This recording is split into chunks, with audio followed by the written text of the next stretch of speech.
Olá, maltinha, espero que esteja tudo bem convosco. Neste vídeo vamos resolver o Exame Nacional de Matemática A de 2022, o exame da segunda fase. Vamos então começar e o exercício 1 diz o seguinte: em qual das opções seguintes está representada, graficamente, num referencial ortonormado x ou y, uma função que tem um mínimo em x igual a zero? Então, olhem, eu para cada uma das funções que eu tenho representadas, eu vou chamá-las de f. Sim? Relativamente à opção A, reparem no valor de f de zero. Portanto, nós temos um mínimo em x igual a zero, se o zero pertencer ao domínio, não é? Hum, e se não existirem, portanto, valores, para uma abscissa qualquer, não existirem valores inferiores a f de zero. Ok? E aqui vocês podem reparar que existem valores inferiores a f de zero para abscissas imediatamente superiores a zero, não é? Ahm, por exemplo, aqui. Portanto, este valor aqui, esta ordenada, é inferior a f de zero. Portanto, ali não temos um mínimo em x igual a zero. O mesmo na opção B. Temos abscissas um, à esquerda de zero, não é? Que para os quais a função tem um valor ainda menor que f de zero. Por isso, não temos um mínimo também em x igual a zero. Mas na opção C, vocês podem ver isso. Temos um mínimo em x igual a zero. Tanto que até é um mínimo absoluto. Não existe nenhuma abscissa para a qual a função toma um valor menor que f de zero. E pronto, em relação à opção D, podemos confirmar o mesmo que as opções A e B. Existem abscissas para em que a função toma valores menores que f de zero. E assim a resposta certa é a opção C. Exercício 2. A soma de todos os elementos de uma dada linha do triângulo de Pascal é igual a 16.384. Qual é o valor do quarto elemento da linha seguinte? Bom, então a soma de todos os elementos de uma linha n do triângulo de Pascal é igual a 2 elevado a n. Ok? E para esta linha, a soma de todos os elementos é 16.384. Então vamos determinar que valor de n é esse. Para sabermos qual é a linha, não é? Então o valor de n vai ser o log de base 2 de 16.384. E isto vai dar, portanto o n vai ser 14. Mas nós queremos o quarto elemento da linha seguinte. Ou seja, o n vai ter que ser igual a 15. Então qual é que é o quarto elemento da linha seguinte? Bom, 15 0 a 0 é o primeiro, 15 1 a 1 é o segundo, 15 2 a 2 é o terceiro, 15 3 a 3 é o quarto. Portanto, este é o valor que nós queremos e combinações de 15 3 a 3 é igual a 455. E assim a opção correta é a opção B. Exercício 3. Dos passageiros de um voo de avião do Porto para Faro, sabe-se que, antes do embarque, 70% nunca tinham viajado de avião, 2 quintos já tinham estado em Faro e metade dos que já tinham estado em Faro já tinha viajado de avião. Admita que a ordem de saída dos passageiros deste voo é aleatória. O primeiro passageiro a sair do avião nunca tinha estado em Faro. Qual é a probabilidade de esta ter sido a primeira viagem de avião desse passageiro? Apresenta o resultado na forma de fração irredutível. Então, vou considerar aqui dois acontecimentos. Um A, em que o passageiro já andou de avião, e um acontecimento F, o passageiro já tinha estado em Faro. Já esteve em Faro. Então, assim sendo, a probabilidade de nunca ter viajado de avião é de 70%. A probabilidade de não há é 70. É 0,7, aliás. E por isso, eu vou colocar logo assim, na forma de fração. 2 quintos já tinham estado em Faro, portanto a probabilidade de F é 2 quintos. E por fim, diz que metade dos que já tinham estado em Faro, portanto, dentro daqueles que já tinham estado em Faro, metade já tinha viajado de avião. Ou seja, portanto, dentro daqueles que já tinham estado em Faro, sabendo que já tinham estado em Faro, não é? Portanto, já tinham andado de avião. E assim, esta probabilidade é 1/2.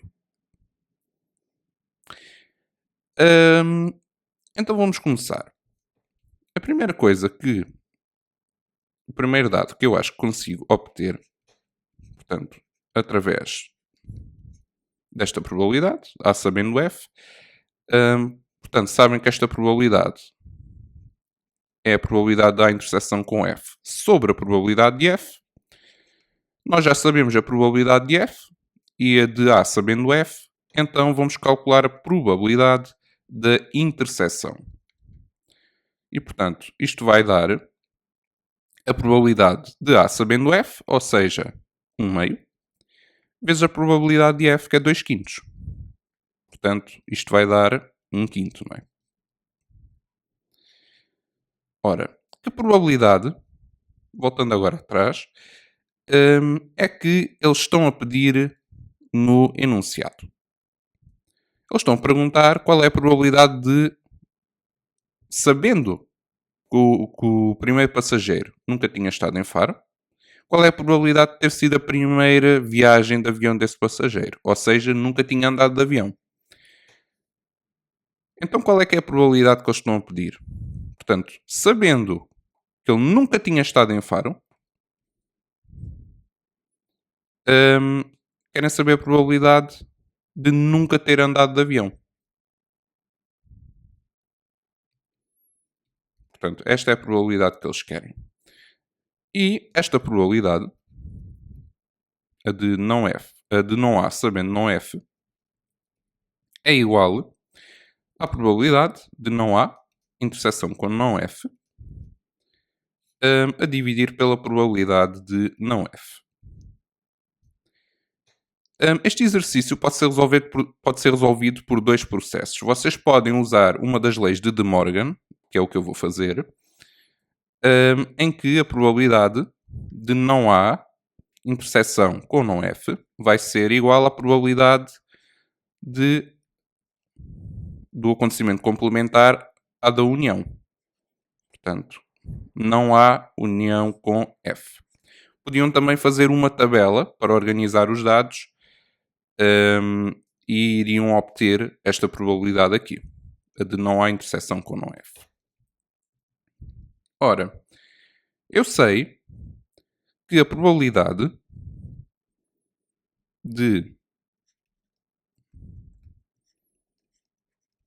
não há união com F, que é a probabilidade, aliás, 1 menos a probabilidade da união, não é? E isso é a probabilidade de A mais a de B menos a da interseção. Aliás, a de A mais a de F menos a da interseção de A com F. Então, eu já sei a probabilidade. Aliás, ainda não sei. Mas posso calcular. Portanto, a probabilidade de A é 1 menos 7 décimos. Portanto, a probabilidade de A vai ser 3 décimos. Portanto, 1 menos 3 décimos. Mais a probabilidade de F, que é 2 quintos. Menos a probabilidade de A interseção com F, que já tivemos a ver que era 1 quinto. Portanto, a probabilidade de A união com F vai dar 1 meio. E por isso 1 menos 1 meio dá, pronto, 1 meio, não é? E portanto vou colocar já aqui 1 meio. Probabilidade de não há interseção com não F. E resta-nos apenas calcular a probabilidade de não F. Temos a probabilidade de F, que é 2 quintos, então a probabilidade de não F vai ser 1 menos 2 quintos. E isso vai ser 3 quintos. Portanto,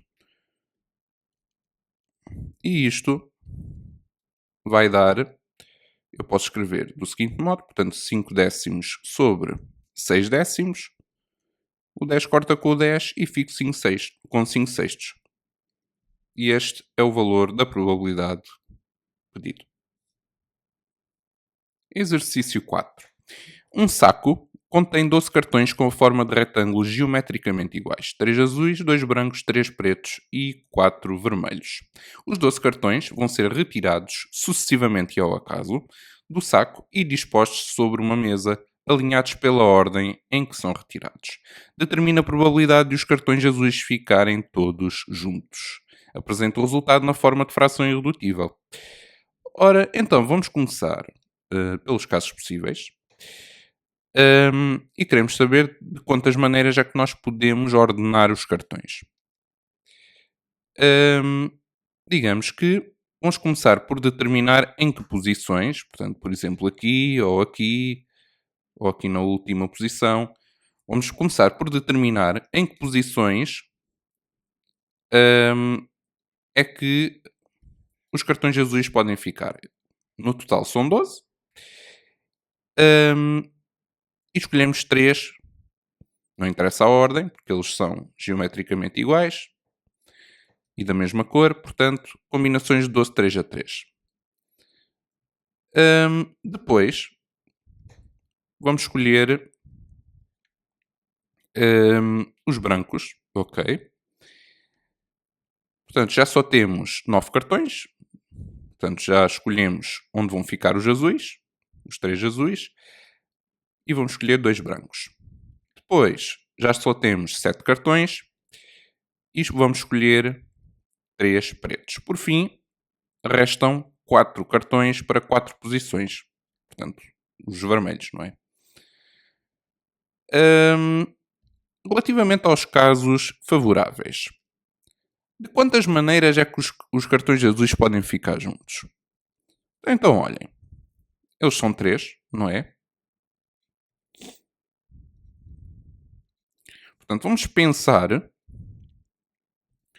onde é que o cartão com a cor azul, mais à esquerda, onde é que ele pode ficar? Pode ficar em 10 posições diferentes, portanto, em todas estas casas.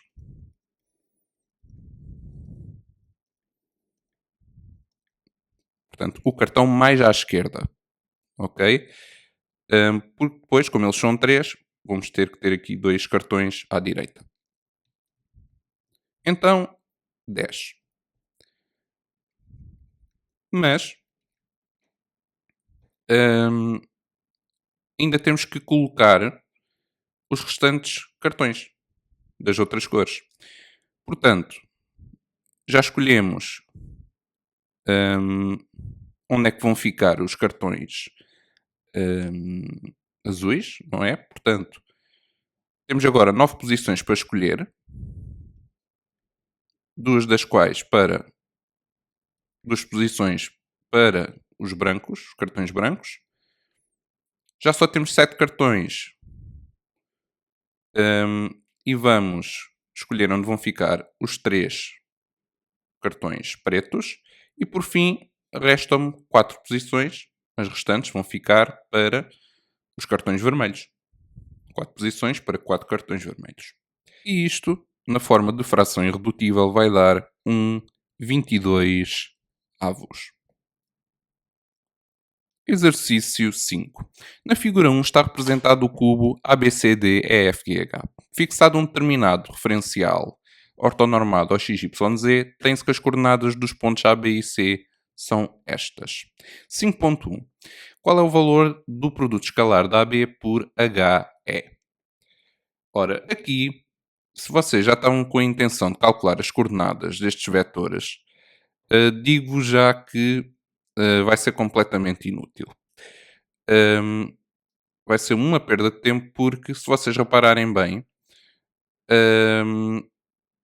portanto, este é o meu vetor AB, portanto, que eu aqui vou representar a azul,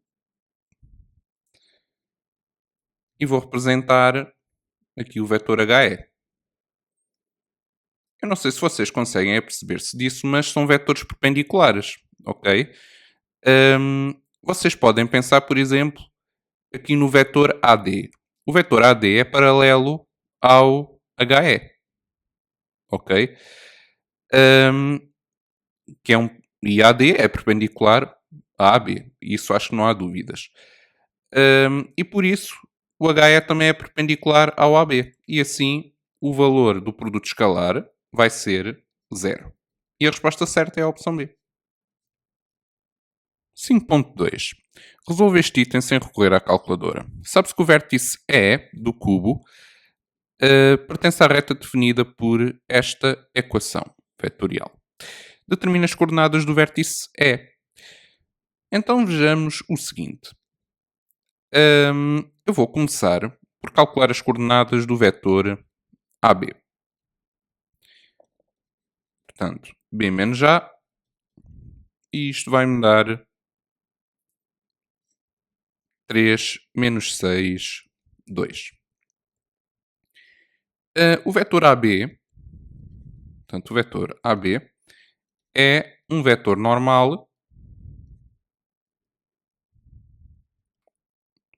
ao plano ADE. Ok? E assim, uma equação do plano ADE será 3x menos 6y mais 2z mais d igual a 0. Temos então que determinar o valor do d, e por isso substituindo pelas coordenadas, por exemplo, do ponto A, portanto 3 vezes menos 2, menos 6 vezes 5, mais 2 vezes 0, mais d igual a 0. E o d vai ser igual a 36. Assim, a equação do plano ADE vai ser 3x menos 6y mais 2z mais 36 igual a 0. E agora é que vocês vão perceber a utilidade de ter calculado a equação do plano ADE. Porque, se repararem na equação vetorial da reta, todos os pontos da reta são da forma 1, aliás, k, menos k, 3 menos k, com o k pertencente a R.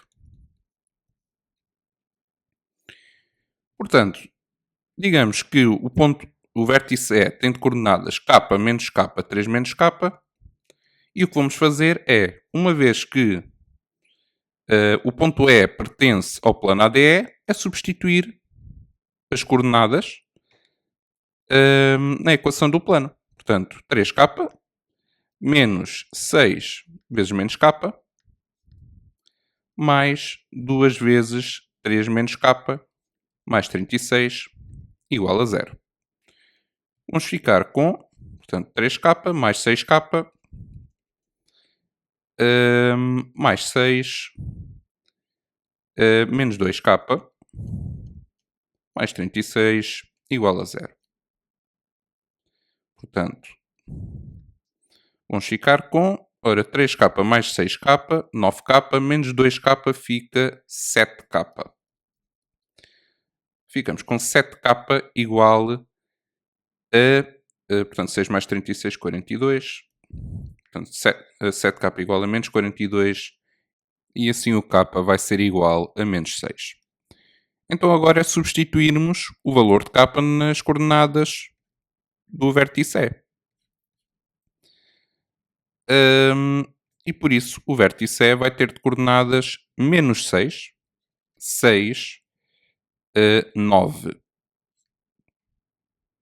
Exercício 6. Considere em C, conjunto dos números complexos, a condição Z vezes o complexo de Z igual a 4. Em qual das opções seguintes está representado no plano complexo o conjunto de pontos definido por esta condição? Ora, então digamos que o complexo Z é igual a A mais BI. Portanto, a parte real de Z é igual a A, certo? E a parte imaginária é igual a B. Então, se eu multiplicar Z pelo seu conjugado, portanto isto igual a 4, eu vou ficar com A ao quadrado menos B vezes I ao quadrado.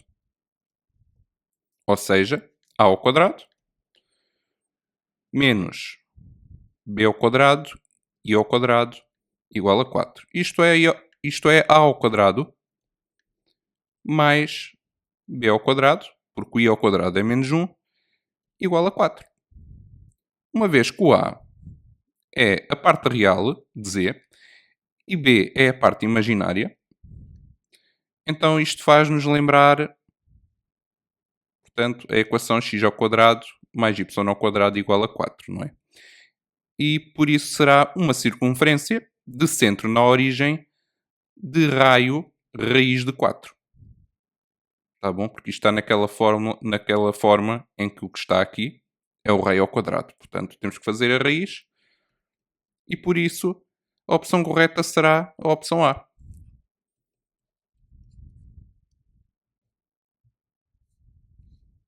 Exercício 7.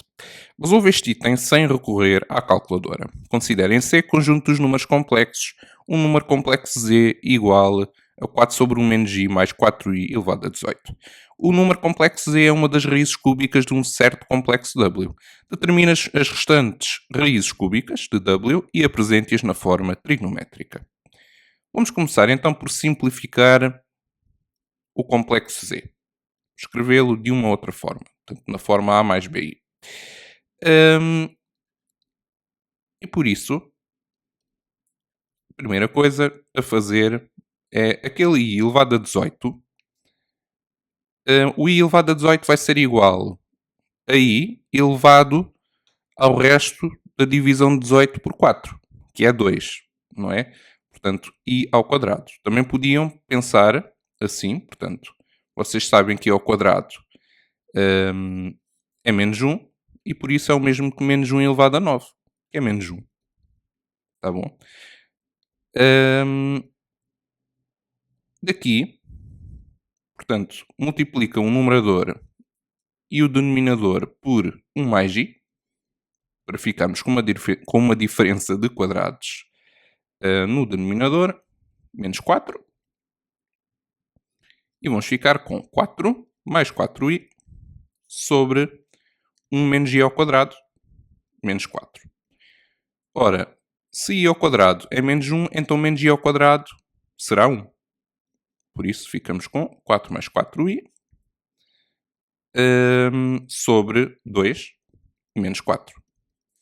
Ou seja, 2 mais 2i menos 4 e vamos ficar com menos 2 mais 2i na forma A mais BI.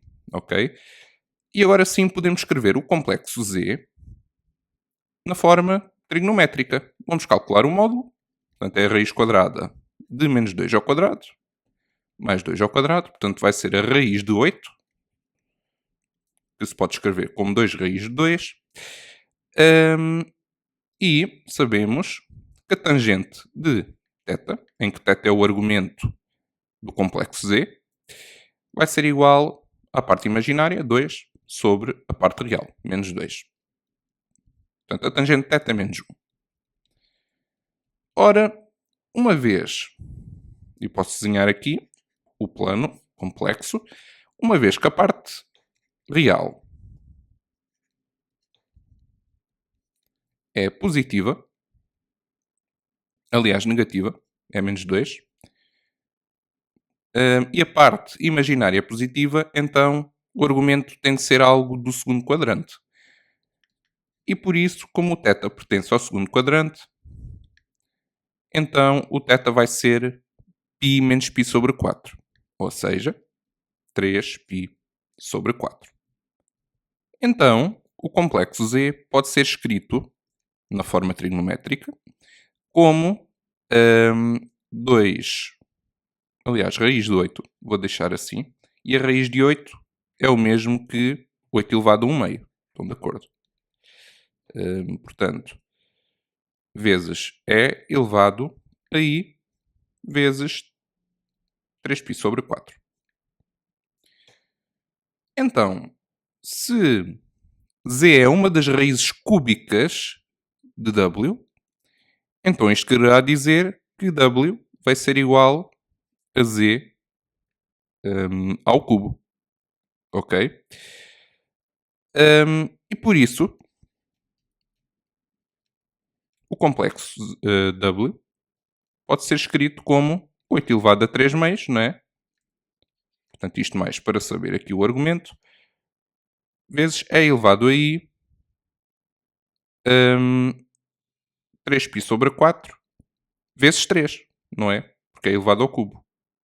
E por isso vou ficar com 9π sobre 4.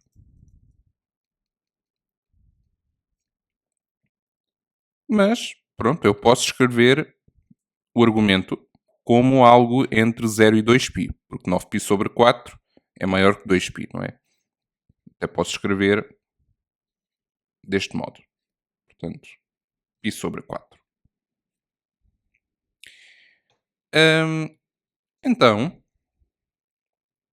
quais é que vão ser as raízes cúbicas de W? Portanto, vocês têm no formulário,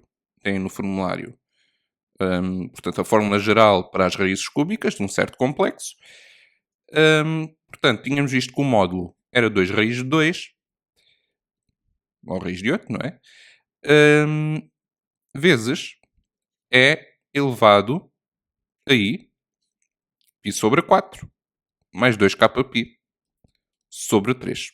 Porque o índice da raiz é 3, é uma raiz cúbica. Com o k pertencente a 0, 1 e 2. Ora, então, quando o k é igual a 0, podemos verificar que ficamos com 2 raiz de 2 vezes E elevado a I vezes π sobre 12. Quando o k é 1, ficamos com o complexo 2 raiz de 2 vezes E elevado a I π sobre 4 mais 2π, tudo sobre 3. Portanto, nós vamos ficar com 2 raiz de 2 E elevado a I, portanto, π sobre 12, não é? Mais 2π sobre 3, exato. Portanto, 2π sobre 3 é o mesmo que 8π sobre 12. Portanto, ficamos com 9π sobre 12, não é? E 9π sobre 12, 9π sobre 12 é o mesmo que 3π sobre 4.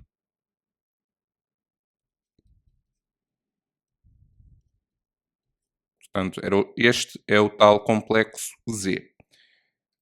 E depois, para k igual a 2, temos 2 raiz de 2 vezes E elevado a I, π sobre 4,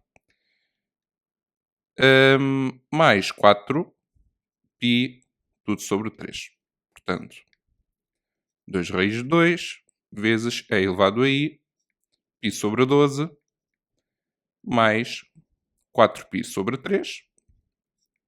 4π sobre 3 é o mesmo que 12π, aliás, 16π sobre 12, não é? Portanto, 4π sobre 3 é o mesmo que 16π sobre 12, e por isso 16π sobre 12 mais π sobre 12 dá 17π sobre 12.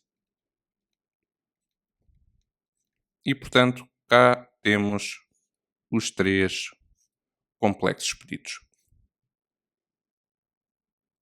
Exercício 8. Resolve este item sem recorrer à calculadora. Seja f a função de domínio R definida, portanto, deste modo, por ramos, e pede-nos para averiguar se a função é contínua no ponto da abscissa 0. A função é contínua se o limite, quando x tende para 0 menos, portanto, for igual a f de 0, e se for igual ao limite quando x tende para 0 mais de f de x. Ou seja, a função é contínua se estes três valores forem iguais. Então, olha, vou começar por calcular o limite quando x tende para 0 mais de f de x, que é igual a f de 0, não é? E vai ser igual ao ln da raiz de e. Portanto, isto é ln elevado a 1 meio. Portanto, 1 meio ln de e, por uma das propriedades dos logaritmos, isto vai dar 1 meio. Vejamos então se o outro limite lateral vai dar 1 meio. Se for, é contínua. Se não der 1 meio, então não é contínua. Então, temos o limite, quando x tende para 0 menos, de 1 menos cosseno de x sobre x. Eu vou multiplicar tanto o numerador como o denominador por 1 mais cosseno de x.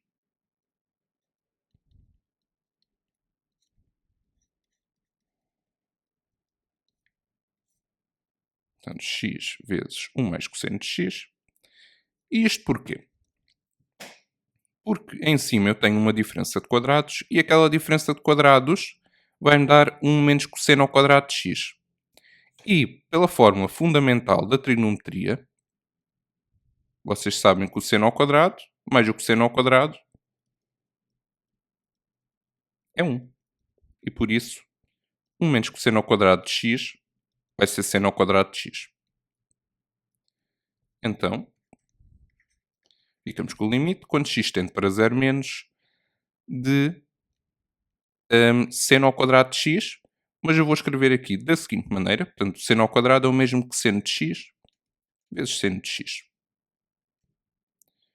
sobre x vezes 1 mais cosseno de x. E agora reparem que eu tenho aqui um limite notável. Não é? Portanto, o limite quando x tende para 0, do seno de x sobre x vai dar 1. É um limite notável. E por isso, vamos ficar com o limite quando x tende para 0 menos, de seno de x sobre x, vezes o limite quando x tende para 0 menos, de seno de x sobre 1 mais cosseno de x. Ora, o primeiro limite dá 1 e o segundo não dá indeterminação, ok? Portanto, o seno de 0 é 0 sobre 1 mais o cosseno de 0. O cosseno de 0 é 1. Portanto, é 0 sobre 2, que é 0, e por isso este limite vai dar 0. Uma vez que isto não se verifica, então podemos concluir que a função f não é contínua no ponto da abscissa 0. Exercício 9. Seja g uma função derivável de domínio no menos infinito a π exceto 0, cuja derivada, g' é dada por uma função definida por ramos. Deste modo, 9.1 estuda a função g quanto ao sentido das concavidades do seu gráfico e quanto à existência de pontos de inflexão no intervalo aberto de 0 a π. Na sua resposta, apresenta os intervalos em que o gráfico de g tem a concavidade voltada para baixo, quando é que tem a concavidade voltada para cima e a abscissa, ou abscissas, dos pontos de inflexão do gráfico G. Como falam em concavidades de um gráfico e de pontos de inflexão, portanto, quando se fala de concavidades de um gráfico, pensamos logo na função segunda derivada. Atenção que vocês não têm que derivar duas vezes a função que vos dão. Uma vez que já vos estão a dar a função derivada, então é só derivar uma vez. E por isso vamos usar o segundo ramo da função, como é para estudarmos no intervalo de 0 a π, portanto, x mais 2 cosseno ao quadrado de x, e vamos derivar essa expressão. Eu vou usar esta regra de derivação, portanto, a derivada de u elevado a alfa. Isto é alfa vezes a derivada de u vezes u elevado a alfa menos 1. E por isso, a segunda derivada de g vai ser a derivada de x, que é 1, mais 2 vezes. Ora, a derivada de cosseno ao quadrado de x vai ser 2, é o alfa, não é? 2, vezes a derivada do cosseno de x, vezes cosseno elevado a 2 menos 1, não é? Alfa menos 1, de x. Ou seja, cosseno de x. É a mesma coisa. E assim ficamos com 1 mais... Aliás, menos, porque a derivada do cosseno é menos seno. Por isso, 1 menos 4 seno de x cosseno de x. Se vocês forem ao enunciado, ao formulário, aliás, do exame, vocês têm lá uma identidade trigonométrica, que é o seno de A mais B. E através dessa identidade trigonométrica, conseguem concluir que o seno de x mais x, ou seja, o seno de 2x, que é igual a 2 seno de x cosseno de x.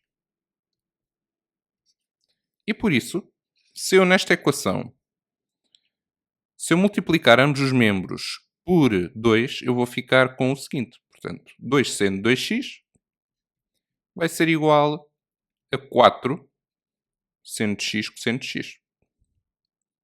Assim, a minha função segunda derivada vai ser 1 menos 2 seno de 2x.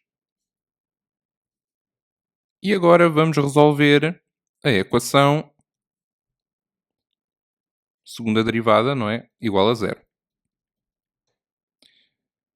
E, portanto, 1 menos 2 seno de x, seno de 2x, aliás, vai ser 0. E por isso, o seno de 2x vai ser 1 meio. Quando é que o seno é 1 meio? Portanto, 1 meio é o seno de π sobre 6. Assim, 2x vai ser igual a π sobre 6 mais 2kπ, ou 2x vai ser igual a π menos π sobre 6, ou seja, 5π sobre 6, mais 2kπ. Dividindo ambos os membros por 2, como eu tenho aqui 2x, não é? Vou ficar com x igual a π sobre 12, mais 2k, mais kπ, ou x igual a 5π sobre 12, mais kπ. Vocês irão perceber que as únicas soluções desta equação é para quando o k é igual a 0. Porque depois as outras soluções já vão dar fora do intervalo que queremos estudar. Portanto, do 0 ao π. E as soluções vão dar π sobre 12 e 5π sobre 12. Vamos então fazer um quadro para estudarmos a concavidade, não é? E, portanto, é para estudarmos no intervalo de 0 a π, intervalo aberto. Não está definido no ponto da abscissa 0, nem do ponto da abscissa π. Aqui, no intervalo de 0 a π sobre 12, a função, segunda derivada, é positiva. Ok? Portanto, tem a concavidade voltada para cima. Portanto, o π sobre 12 é um zero da função segunda derivada e Entre π sobre 12 e 5π sobre 12, a função segunda derivada é negativa.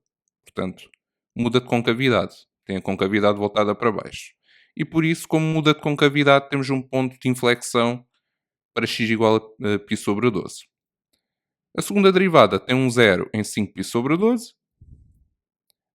E entre 5π sobre 12 e π, a função segunda derivada volta a ser positiva. Portanto, muda de concavidade de novo. Pelo que temos um ponto de inflexão para x igual a 5π sobre 12. Concluindo, não é? Quando é que a função tem a concavidade voltada para baixo? Portanto, no intervalo de π sobre 12 a 5π sobre 12. E tem a concavidade voltada para cima entre 0, temos que excluir o 0, não é? A π sobre 12, união com 5π sobre 12 a π. Fechado, aberto no π também. E por isso, por fim, podemos dizer pontos de inflexão. Há pontos de inflexão quando x é igual a π sobre 12 e quando x é igual a 5π sobre 12. 9.2. Considere num referencial ortonormado x ou y no gráfico da função g.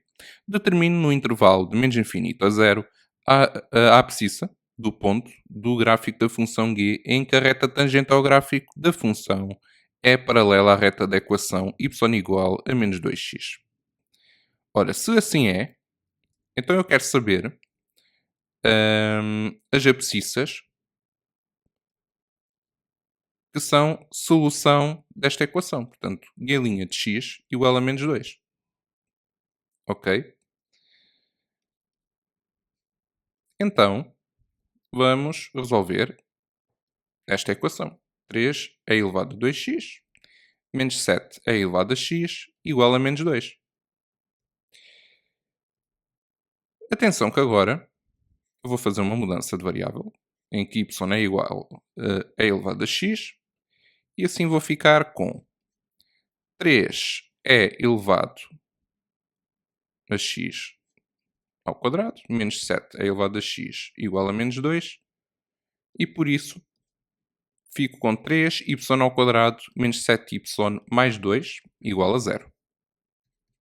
Usando a fórmula resolvente, vou ficar com y igual a 7 mais ou menos menos 7 ao quadrado, que é 49, menos 4 vezes 3 vezes 2, sobre 2 vezes 3.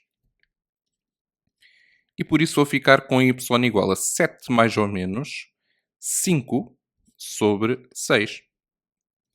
Ou seja, vou ficar com y igual a 1/3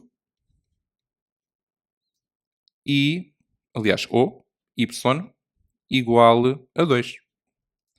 Não se esqueçam que o y era igual a e elevado a x. Portanto, e elevado a x é 1/3 ou e elevado a x é igual a 2.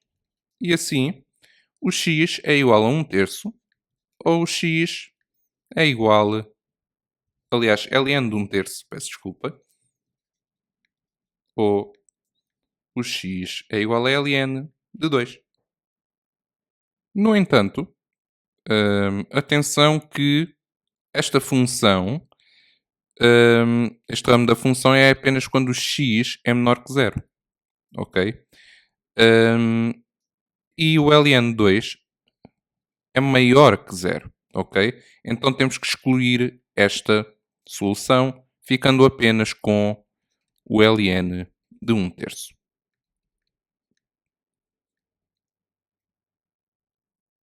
Exercício 10. Resolva este item sem recorrer à calculadora. Seja h a função de domínio de 0 a mais infinito, definida por esta expressão.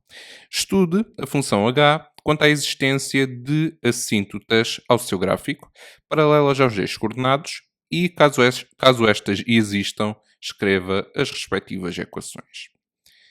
Em primeiro lugar, vamos ver se existem assíntotas verticais. Quando eles falam de assíntotas paralelas aos eixos coordenados, portanto, falamos de assíntotas verticais e assíntotas horizontais. Começando pelas verticais, portanto, só podemos calcular o limite quando o x tende para zero mais, porque à esquerda do zero a função não está definida. Então, portanto, o limite quando x tende para zero mais dá elevado a x mais ln de x sobre e elevado a x menos 1. Ora, se repararem bem, substituindo o x por 0 mais, portanto, isto vai dar o seguinte. E por isso, no numerador, o ln de 0 mais é menos infinito. Ok? E no denominador, a elevado a 0 mais é 1 mais, menos 1. E por isso no denominador ficamos com 0 mais. Menos infinito sobre 0 mais é menos infinito. E por isso podemos concluir que há uma assíntota vertical da equação x igual a 0. E não temos mais possíveis assíntotas verticais. Relativamente às assíntotas horizontais, portanto, vamos calcular o limite quando x tende para mais infinito de h de x. Ou seja, a elevado a x mais ln de x sobre a elevado a x menos 1. Para resolver este limite, vou dividir tanto o numerador como o denominador por a elevado a x, ficando com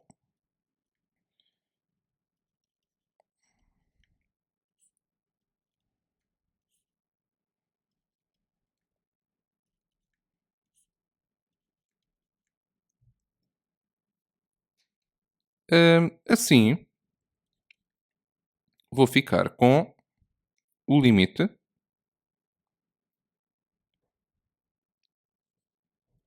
quando x tende para mais infinito de 1 mais o ln de x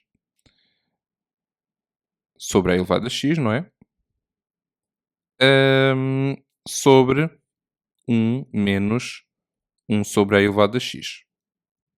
E assim ficamos com um quociente de limites, não é? Portanto, 1 mais o limite quando x tende para mais infinito de ln de x sobre a elevado a x sobre 1 menos, e aqui posso logo substituir o x por mais infinito, portanto, 1 sobre a elevado a mais infinito,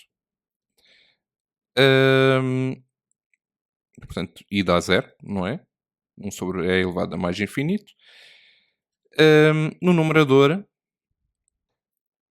e ficamos aqui com 1 menos 0, não é? Que é 1. Por isso, até posso logo escrever 1, isto é igual a 1 mais o limite quando x tende para mais infinito. E vou agora dividir ln de x por x. E vou dividir também a elevado a x por x. Portanto, vou ficar com isto.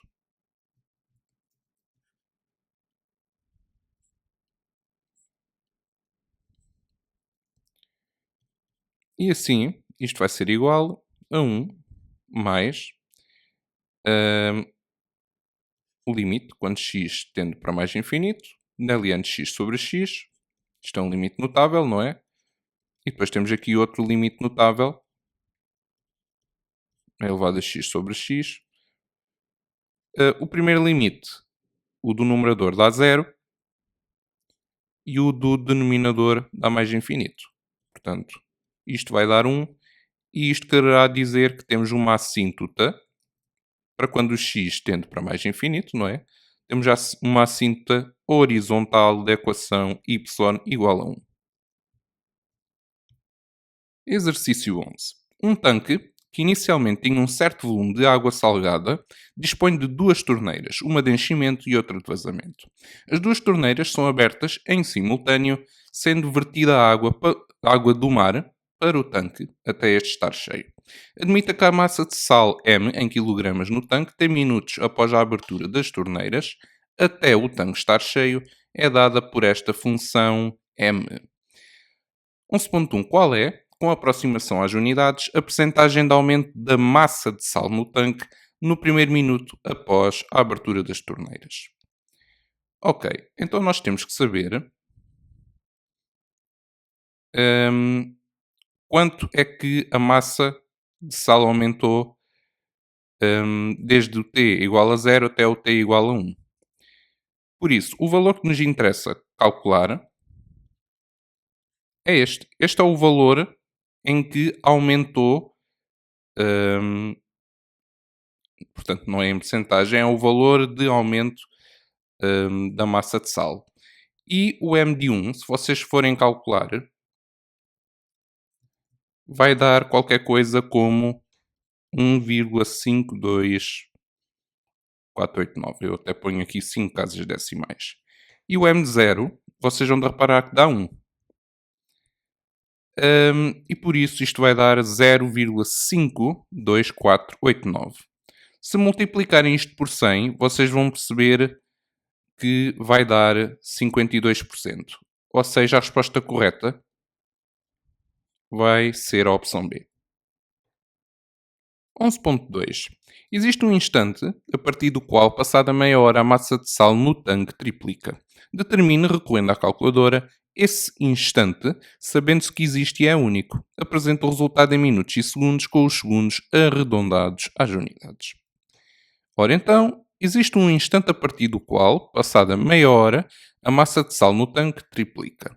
Isto corresponde ao seguinte. Portanto, 3m de t igual a m de t mais 30. E porquê? Bom, o mt é a massa de sal no tanque num determinado instante t. E o m de t mais 30 é a massa de sal no tanque passados 30 minutos. E a massa de sal no tanque passado 30 minutos é o triplo do que 30 minutos antes, não é? Portanto, triplicou. O que é que eu coloquei na calculadora? Eu preferi deixar na calculadora esta função. Ok? E depois a reta da equação y igual a 0. Ou então podiam até ir logo ver os zeros desta função 3mt menos mt mais 30.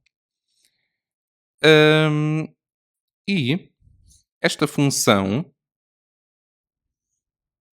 3mt menos m de t mais 30 vai ser algo deste género. Portanto, a interseção com o eixo OX, esta abscissa, vai ser 10,35. Portanto, isto vem em minutos e por isso o t é aproximadamente, arredondado às centésimas, não é? 10,35 minutos. Mas nós temos que apresentar o resultado em minutos e segundos. Ok? E por isso, 1 minuto tem 60 segundos e 0,35 minutos há de ter x segundos. Então esse x vai ser 0,35 vezes 60, que é 21. Assim, a resposta vai ser 10 minutos e 21 segundos. Exercício 12. Seja o índice E na sucessão definida deste modo. Mostra que a sucessão é limitada.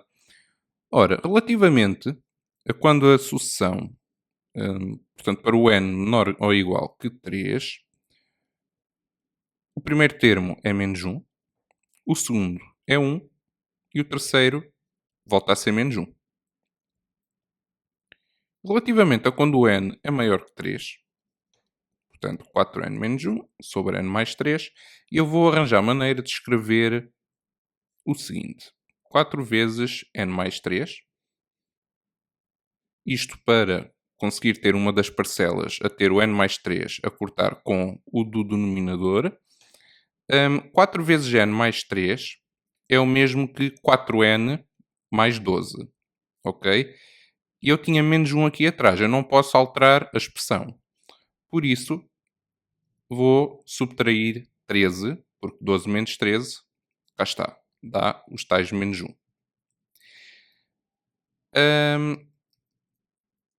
Portanto, menos 13 sobre n mais 3. E isto é igual a 13, aliás, a 4, a menos 13 sobre n mais 3. Ora, vejamos. Então, relativamente à sucessão 13 sobre n mais 3, ela está compreendida entre 0 e, substituindo n por 4, não é? Isto vai dar 13 sobre 4 mais 3. 13 sétimos, portanto. Vai estar compreendido entre 0 e 13 sétimos, mas nunca chega a ser 0. E assim, menos 13 sobre n mais 3 vai estar compreendido entre menos 13 sétimos e 0. E depois é só somar 4, não é? Portanto, 4 menos 13 sobre n mais 3 está compreendido entre menos 13 sétimos mais 4. Portanto, 4 é o mesmo que 28 sétimos, não é? E 4, exato. Assim, ficamos com 15 sétimos, está compreendido, entre 15 sétimos e 4.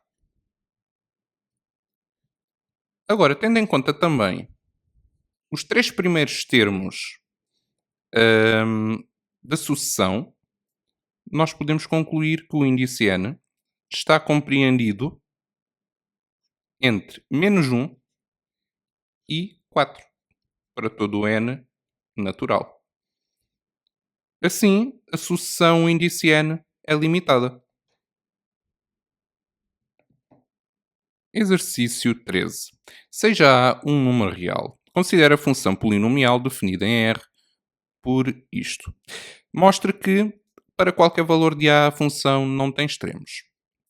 Uma vez que estamos a falar de extremos, temos que envolver a função derivada, não é? E por isso vamos calcular a função derivada de f, e isto vai dar x ao quadrado mais 2ax mais a ao quadrado. Em seguida, vamos calcular os zeros da primeira derivada. Portanto, usando a fórmula resolvente, o x vai ser igual a menos 2a mais ou menos 2a ao quadrado, não é? Menos 4 vezes 1 vezes a ao quadrado.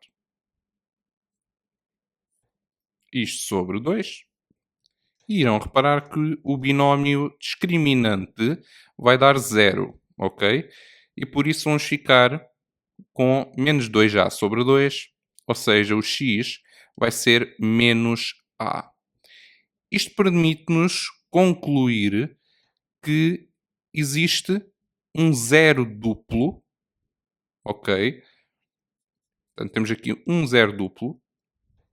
A função só tem um zero, a primeira derivada.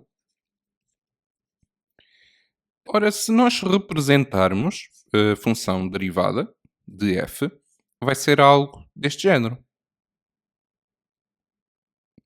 Portanto, com zero duplo em menos A. E tem a concavidade voltada para cima, não é? Temos ali x ao quadrado. Antes do x ao quadrado não temos um coeficiente negativo, não é? E por isso ela vai ter concavidade voltada para cima e a função derivada é maior ou igual que zero para todo o seu domínio. E isto significa que a função será crescente em todo o seu domínio. Deste modo, a função f não tem quaisquer extremos. Exercício 14. Resolva este item sem recorrer à calculadora. Na figura 2 estão representadas num referencial ortonormado x ou y as retas R e S. A reta R é definida pela equação y igual a raiz de 3 sobre 2x mais 1 e a reta S passa pela origem do referencial e tem inclinação alfa. O ponto A é o ponto de interseção da reta R com o eixo OX e o ponto B é o ponto de interseção das duas retas. Sabe-se ainda que o cosseno de alfa é 1/2. Determine a área do triângulo AOB. Ora, então, a área do triângulo AOB vai ser o módulo da abscissa de A, ok? E o módulo porquê? Porque a abscissa de A vai ser negativa, vezes o y de B, a ordenada de B, não é? Sobre 2. A altura, se a minha base for, portanto, este segmento reto ao A, então a altura vai ser vai ser a ordenada, não é? De B, deste comprimento. Ora, posto isto, vamos ver qual é que é a equação da reta S. E vai ser tangente de alfa vezes x, em que a tangente de alfa é o declive da reta. Ok? Sabemos que o cosseno de alfa, que é 1/2, e deste modo o cosseno ao quadrado é 1/4. Sabemos que 1 mais a tangente ao quadrado de alfa é 1 sobre o cosseno ao quadrado de alfa. Portanto, 1 sobre o cosseno ao quadrado é 4. Assim, a tangente de alfa vai ser raiz quadrada de 3. E porquê raiz quadrada de 3? Vocês conseguem perceber claramente que o alfa é um ângulo do primeiro quadrante, não é? Pertence ao intervalo de 0 a π sobre 2. Conseguem perceber também, pronto, que a reta S tem um declive positivo. E por isso não temos em conta o valor negativo. A tangente é um valor positivo. E assim a reta S vai ter da equação y igual a raiz de 3x. Vamos então determinar vamos determinar a abscissa do ponto A. E eu posso determinar a abscissa do ponto A igualando a expressão da reta R a 0. Portanto, raiz de 3 sobre 2x mais 1 é igual a 0. Ou seja, raiz de 3 sobre 2x igual a menos 1. E por isso o x vai ser menos 2 sobre raiz de 3. Falta-nos, então, saber qual é que é a ordenada do ponto B. E nós conseguimos começar por descobrir a abscissa do ponto B, descobrindo para que x, é que as duas retas se intersetam, a R e a S. Então igualamos as duas expressões, raiz de 3x, vou multiplicar ambos os membros por 2, ficando com a raiz de 3x mais 2 igual a 2 raiz de 3x. E irão obter x igual a 2 sobre raiz de 3. Atenção, que isto é a abscissa do ponto B. Ok? Portanto, ainda tem que usar a equação da reta S e substituir o x por 2 sobre raiz de 3 para descobrir qual é que é a sua ordenada. A ordenada de B vai ser raiz de 3 vezes 2 sobre raiz de 3. Ou seja, vai ser 2. Então, a área do triângulo vai ser, ora, o módulo de menos 2 sobre raiz de 3 é 2 sobre raiz de 3 vezes 2 sobre 2, não é? E assim, o valor exato da área do triângulo vai ser 2 sobre raiz de 3. Exercício 15. Considere num diferencial ortonormado x ou y o gráfico da função f de domínio R definida por f de x igual a x ao quadrado e uma reta R não vertical que passa pelo ponto de coordenadas 0, 1. Sejam A e B os pontos de intersecção da reta R com o gráfico da função f. Mostre que o ângulo convexo AOB é um ângulo reto. Portanto, um ângulo reto é um ângulo de 90 graus. Ok? Em primeiro lugar, vou escrever a equação dessa reta. Portanto, y igual a mx. E reparem que essa reta passa pelo ponto de coordenadas 0, 1. Se assim é, então a ordenada na origem é 1. Portanto, y igual a mx mais 1. Ora, vamos então começar por determinar as coordenadas de A e de B. O que eu vou fazer é igualar a expressão da função f à da reta. Sim. E por isso vou ficar com x ao quadrado menos mx mais 1 igual a 0. E isto vai-me dar os pontos de interseção da parábola com, com a reta R. Portanto, vai-nos dar as abscissas de A e de B. E assim ficamos com x igual a m mais ou menos a raiz quadrada de m ao quadrado mais 4 sobre 2. Assim, a abscissa de A podemos dizer que é m menos a raiz quadrada de m ao quadrado mais 4 sobre 2. E que a abscissa de B vai ser m mais a raiz de m ao quadrado mais 4 sobre 2. E agora vamos determinar a ordenada do ponto A e do ponto B. E eu vou usar a expressão da função f. E por isso, as coordenadas de A vão ser m menos a raiz quadrada de m ao quadrado mais 4 sobre 2. M menos a raiz quadrada de m ao quadrado mais 4 sobre 2 ao quadrado.